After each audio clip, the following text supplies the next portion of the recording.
तेजस्वी जी भी वादा किए थे आप। उनसे कुछ बोलना बेकार ही है। उसका मतलब है उप मुख्यमंत्री, मतलब मैं चुप हूँ।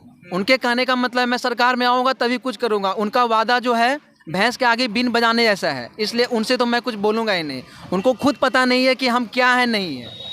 कोई वादा भी किया था आप लोगों से कि जो है हम मेरी सरकार आएगी तो हम पूरे कर देंगे आप लोगों के मेरा वादे। बस नीतीश जी से बार बार यही कहना है कि आपने वादा किया है कि मैं समाधान यात्रा लेके जा रहा हूँ। आपके समाधान यात्रा में सबसे पहले हम युवाओं का समाधान हुआ ही नहीं है। जब युवाओं का समाधान किए ही नहीं है आप, तो कैसा समाधान यात्रा? आपका सबसे बड़ा वादा जो है ये झूठा वादा, ये जनता के सामने आप जो फिर अब जाति जनगणना का जो बात कर रहे हैं, इसका मतलब है कहीं ना कहीं आप जातिवाद के चक्कर में हैं, वोट बैंक के चक्कर में हैं।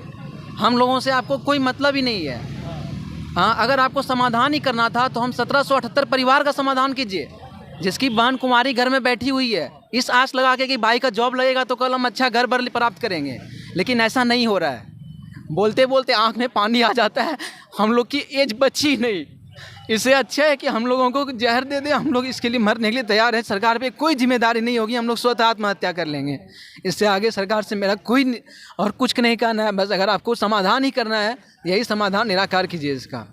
अगर मांगे आगे नहीं पूरी होती है तो आप लोग क्या आगे पूरी नहीं होगी तो हम लोग बस जारी रखेंगे। जारी नहीं होने के बाद फिर लास्ट ऑप्शन आत्महत्या है हमारे पास, उसके लिए हमें नहीं रोक सकती है। उम्र भी पार कर गया बस उम्र बचा ही नहीं है। अगर उम्र बचती तो हम लोग आगे के लिए कुछ सोचते, और उम्र बचने का इसमें कोई सवाल ही नहीं है। जब आपके पास सीट खाली है, जाहिर सी बात है, अगर 100 सीट निकाले हैं, संशोधित करके उसको 96 कर रहे हैं आप, उसके बाद आप काउंसलिंग के लिए बुला रहे हैं, काउंसलिंग लड़का सीट के अकॉर्डिंग कम जा रहा है, तो भी सीट खाली क्यों है? सीट खाली रखने का क्या तात्पर्य है? कहीं ना कहीं आप घोटाला कर रहे हैं। अच्छा, नमस्कार, आप देख रहे हैं न्यूज़ टेल बिहार। मैं आपके साथ सत्येंद्र कुमार। देखिए, अभी हम पटना के गर्दनी बाग में हैं और यहाँ पर आप देख सकते हैं कि इतने सारे जो अभ्यर्थी लोग हैं क्यों धरना दे रहे हैं। यहाँ पर इधर देख लीजिए, एक बैनर लगा है, बिहार कर्मचारी चयन आयोग प्रथम इंटर स्तरीय बहाली परीक्षा 2014, हम सबको न्याय दो, एक ही मांग एक ही नारा, खाली सीट को भरो हमारा। अब देखिए, यहाँ पे फर्स्ट नंबर पर लिखा हुआ है, सीट बचाकर 1778 को बाहर क्यों। दूसरा में हम लोगों ने टाइपिंग दिया जिसका बिना रिजल्ट दिए डीवी करवाया, इसके बाद 1778 को बाहर क्यों। उसके बाद तीसरे नंबर पर है बीएसएससी के द्वारा जारी मेरिट लिस्ट के अनुसार अभी भी लगभग 2000 सीट खाली रखकर 1778 को बाहर क्यों। फिर चौथे नंबर पर है हाई स्कोर वाले को फिजिकल लिया और पास भी किया, लेकिन फिजिकल सीट अधिकांश खाली क्यों। फिर पाँचवें नंबर पर है 9 वर्ष से हम हजारों युवा प्रथम इंटर स्तरीय बहाली में लगे हुए हैं, सीट खाली है फिर भी हम बेरोजगार क्यों। छठे नंबर पर है, आप देख सकते हैं, 9 साल से चल रही प्रथम इंटर स्तरीय बहाली में सीट 13120 पदों पर बहाली पूरी क्यों करो। फिर सातवें नंबर पर है 9 वर्ष के वनवास को के बावजूद 1778 छात्रों को बाहर क्यों। और नीचे लिखा हुआ है बीएसएससी अभ्यर्थी 1778। आप देख सकते हैं कि लोग नीचे बैठे हुए हैं और लोगों के हाथ में है एक ही मांग एक ही नारा, खाली सीटों को भरो हमारा। इसका क्या मतलब है, क्या मांगे आप लोग? हम लोग का सीट मतलब खाली है, उसके बाद भी हम लोग को बाहर किया गया है। 13,120 पोस्ट के लिए वैकेंसी निकाली गई थी, लेकिन फिर संशोधन करने के बाद 13,000 मात्र 86 पोस्ट रखा गया। लेकिन जब merit list final merit list आया तो मात्र 11,329 पोस्ट को ही भरा गया और हम लोग को बाहर कर दिया गया। हम लोग को डीवी के लिए बुलाया गया, डॉक्यूमेंट वेरिफिकेशन के लिए। तो ऑलरेडी आयोग ने एक नोटिस निकाला कि आप लोग सब चीज़ के लिए एलिजिबल हैं, उसके बाद आप लोग के डॉक्यूमेंट वेरिफिकेशन के लिए बुलाया जा रहा है। लेकिन हम लोग को डॉक्यूमेंट वेरिफिकेशन के बाद मेरिट लिस्ट आती है तो हम लोग को बोल दिया जाता है कि आप लोग पोस्ट प्रेफरेंस के एलिजिबल नहीं है, मतलब पोस्ट के लिए जो है उसके लिए एलिजिबल नहीं है। जब एलिजिबल नहीं थे हम लोग तो हम लोग को डॉक्यूमेंट वेरिफिकेशन बुलाया गया क्यों। और डॉक्यूमेंट वेरिफिकेशन कोई भी नियुक्ति या कोई भी बहाली का अंतिम प्रक्रिया होती है डॉक्यूमेंट वेरिफिकेशन, उसके बाद भी हम लोग को बाहर किया गया। ये आयोग का गलत चयन प्रक्रिया है और आयोग अपना मन का मनमानी कर रहा है। सरकार का किसी तरह से उसके ऊपर प्रेशर नहीं है, जो मन में आता है वो करता है। वहाँ लोग अच्छे लोग नहीं हैं, उन लोग को बाहर करना चाहिए। उन लोग पर केस मुकदमा हम लोग किए हैं और हम लोग केस जीतेंगे। और हम लोग को सरकार से यही गुहार है कि हम लोग को नियुक्ति पत्र दिया जाए, सीट भी खाली है और हम लोग बेरोजगार 9 साल से मेंटली प्रेशर झेल रहे हैं। हम लोग दर भटक रहे हैं। हम लोग का मुद्दा विधानसभा में भी उठा है, लेकिन देखिए आगे क्या होता है। हम लोग तो लगातार अभी जारी करेंगे अनशन और उसके बाद क्या होता है। कोई वादा भी किया था आप लोगों से कि जो है हम मेरी सरकार आएगी तो हम पूरे कर देंगे आप लोग? मेरा बस नीतीश जी से बार बार यही कहना है कि आपने वादा किया है कि मैं समाधान यात्रा लेके जा रहा हूँ। आपके समाधान यात्रा में सबसे पहले हम युवाओं का समाधान हुआ ही नहीं है। जब युवाओं का समाधान किए ही नहीं आप, तो कैसा समाधान यात्रा? आपका सबसे बड़ा वादा जो है ये झूठा वादा, ये जनता के सामने आप जो फिर जाति जनगणना का जो बात कर रहे हैं, इसका मतलब है कहीं ना कहीं आप जातिवाद के चक्कर में हैं, वोट बैंक के चक्कर में हैं। हम लोगों से आपको कोई मतलब ही नहीं है। हाँ, अगर आपको समाधान ही करना था तो हम 1778 परिवार का समाधान कीजिए, जिसकी बहन कुमारी घर में बैठी हुई है, इस आस लगा के कि भाई का जॉब लगेगा तो कल हम अच्छा घर भर प्राप्त करेंगे। लेकिन ऐसा नहीं हो रहा है। बोलते बोलते आँख में पानी आ जाता है।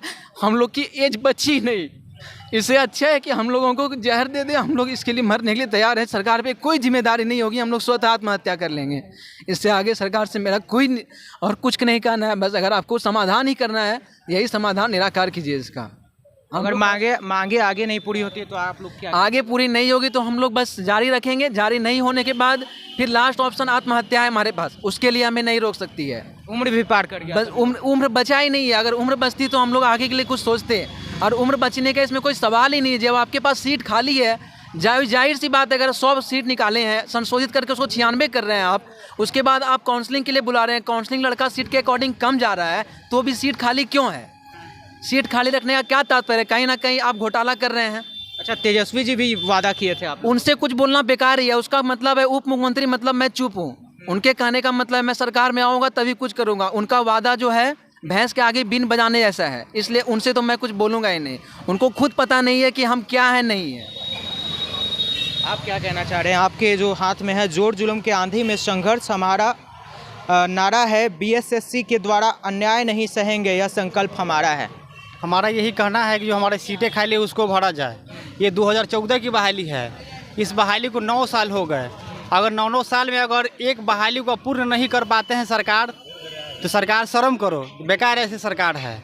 और झूठ मूठ का ये लोग वोट लेने के लिए स्टूडेंट अभ्यर्थियों से वादा करते हैं कि हम रोजगार देंगे। एक कहता है कि हम 10 देंगे, एक कहता है 20 देंगे, फिर कोई आएगा तो कहेगा हम 30 देंगे, फिर कहेगा हम 40 देंगे। पहाड़ा ये लोग पढ़ेगा, लेकिन कुछ नहीं कोई करने वाला है। हम लोगों का नौकरी का हर स्टेज कर चुके हैं, PT, mains, document verification, counselling, merit, biometric सब कुछ हो चुका है, और सीट खाली है। फिर भी हम लोगों को नियुक्ति पत्र नहीं मिल रहा है। और नीतीश कुमार कहते हैं कि हम नियुक्ति पत्र दे रहे हैं, कहाँ नियुक्ति दे रहे हैं सर? अभी तो सीट अभी खाली है, तो क्यों नहीं हम लोग को नियुक्ति कर रहे हैं आप? हम लोगों ने समाधान यात्रा में नीतीश कुमार को 38 जिला में जाकर हाथ में लेटर दिया है, और सीएम सर खुद बोले कि आप लोगों का समाधान हो जाएगा, निश्चिंत रहिए। निश्चिंत है क्या? निश्चिंत होकर गर्दनी बाग धरना स्थल पर बैठे हुए हैं। हम लोग का समाधान हुआ ही नहीं। नीतीश कुमार अपना फिराक में है कि हम लोग सिर्फ वोट चाहिए, और जिला जिला घूमे, किसी का समाधान नहीं किए। सर समाधान करना था हम लोग कीजिए ना सर। ये भैया की सब भैया लोगों का एज खत्म हो गया सर, बताइए, जीने का कोई आशा नहीं है। लास्ट में जो ऑप्शन है ना सर, नहीं होगा तो सिर्फ मरना ही बचा हुआ है, और कुछ नहीं है सर। अब इसका जिम्मेवार कौन होगा? नीतीश कुमार, तेजस्वी यादव। ये झूठ मूठ का सर आप लोग वादा करते हैं कि हम रोजगार दे रहे हैं, कहाँ रोजगार दे रहे हैं सर? हम लोग तो अब जहर दे दिए, जिंदे मार दिए सर। बस खाली सांसें चल रही है, और मतलब जो आधा बचे हुए हम लोग सर, आधा तो आप लोग मार ही दिए।